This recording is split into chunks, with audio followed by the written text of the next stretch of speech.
representing Hope, Patrick Perry, Herr. Oh, right behind us.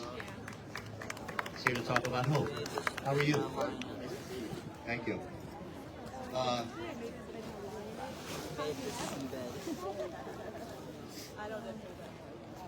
Make a difference. Yeah. We talk a million times, like, it's every time. Before I go into my little spiel, if you will, there's something I want to say. Obviously, we all know that cancer stinks. Anybody that's going through it, anybody that's going through it, nobody wants it. Everything, a lot of times, gets turned on to the cancer patients. Everything is about the cancer patient. Right now, something that needs to be said is, I want to recognize the caregivers. My wonderful wife is back here. My two kids are over here.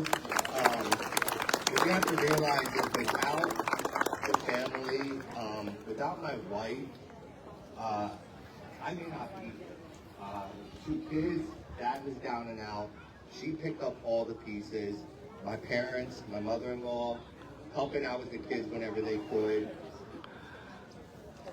My kids, God bless them, without being asked, every time dad was unfortunately kneeling over the toilet, here's my kids, rubbing my back, putting a Gatorade beside dad, asking me what I need. So anybody, whether you're a wife, anybody, family that's helping with cancer, like, don't think that you go unnoticed. Because without the caregivers and without the family and the support of the family, there is nothing. That being said, obviously we talked about faith and we talked about love, and my message is hope. For me, when I was diagnosed, I was a driver for UPS for 19 years. Came home from work one night, rubbed my neck, and I was like, I'm tired, got a lump in my neck. At that point in time, I did the classic guy thing and said, it's just a cold, it's nothing, I'm going to work the next day. Next day went to work and realized that the lump had not gone away, it had actually gotten bigger. It developed probably about the size of a golf ball. Once I went and got my multiple tests, they noticed that aside that one was another one on the left side, and then he found a spot in my chest. I had Hodgkin's lymphoma.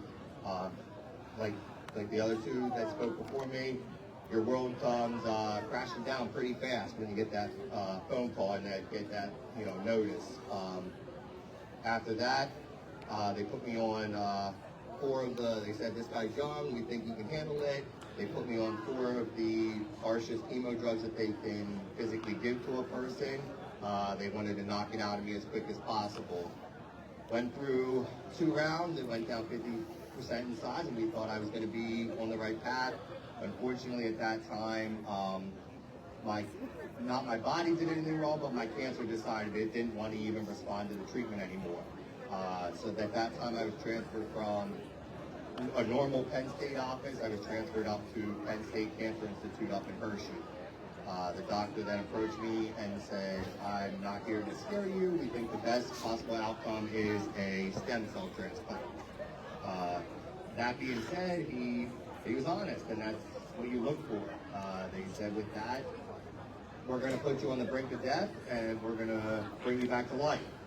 So they gave me 6 days a row of chemo, bottomed me out on all my numbers to the point where I wasn't allowed to leave my room. I was in there for 19 days, and developed a blood clot, unfortunately, on my right leg, so then there was another issue. When I got tested, or not tested, I shouldn't say, but when they harvested my cells, they still, as a laughing joke, the guy calls me his record setter at Hershey, because he called me and he said, Mr. Herr, we needed 2 million healthy cells from you to just do your stem cell transplant. He said, we want you to know that you gave us 24 million. That being said, 12 million went back into me. The remaining 12, some were frozen in case I needed again, some were donated to science, and some are being given to somebody else that may not be able to use their own. So end of August, I just turned 38. Officially on the inside, as of October 2nd, I am only 1 year old. On Monday, I actually go back to Penn State, and I will finish getting my childhood shots all over again. Oh, wow.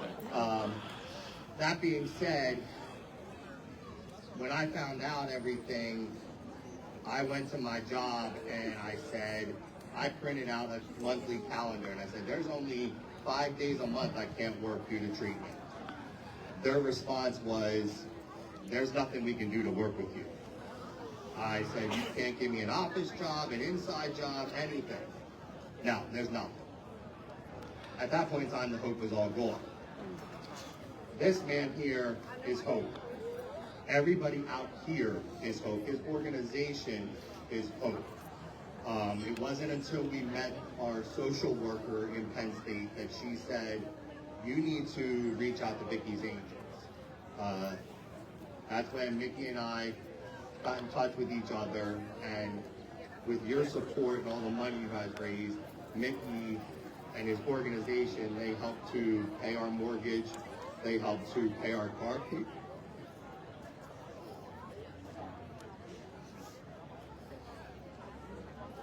They helped to pay our mortgage, they helped to pay our car payments, they helped us through it all. Without that, we would have had nothing. So that's where the beacon of hope came in. I can say officially as of February 17th, 2025, I'm in full remission. Woo! Thank you. I can say as of October 2nd, I'm 1 year old on the inside. I am a head coach for the Hempfield 12U Section 1 baseball team. We actually have a game today at 1:30, so I'm back doing what I love. I'm coaching both of my kids' baseball teams, but I want you guys to realize without you and without Vickie in this program, there is no hope. When you get that diagnosis, as the people before me have said, you don't have hope. You lose all hope. It's all gone. So I want to say thank you to Vickie personally. Thank you to all of you for all you have done. And, you know, I'm glad to see that, you know, we have some people here that are obviously still with us. Anybody that's going through cancer, you know, or going through it, we're so thankful that you're all here, and God bless.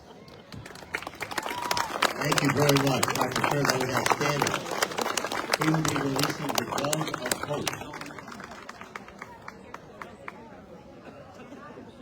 Yeah.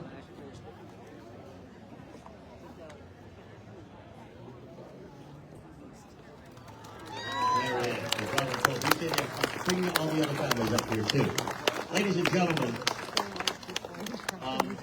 my kids will tell you, Dad, you talk too much. So I kind of talk for a living. In fact, my youngest son, I said, man, I got a busy day at work. And he just looked at me and said, all you do is talk. He's not completely wrong. My point is, these families that you just heard from are not everyday talkers, and some of them are reluctant talkers. But nobody can say better what this organization is all about than these beautiful families right here, and share with us, and thank you for sharing with us exactly what Vickie's Angel Walk means, what this foundation means, and what your contributions to it mean. So can we have a round of applause for these awesome families? Woo! And in baseball games. You know, we love the round of applause. Let's give a round of applause for this man and this organization.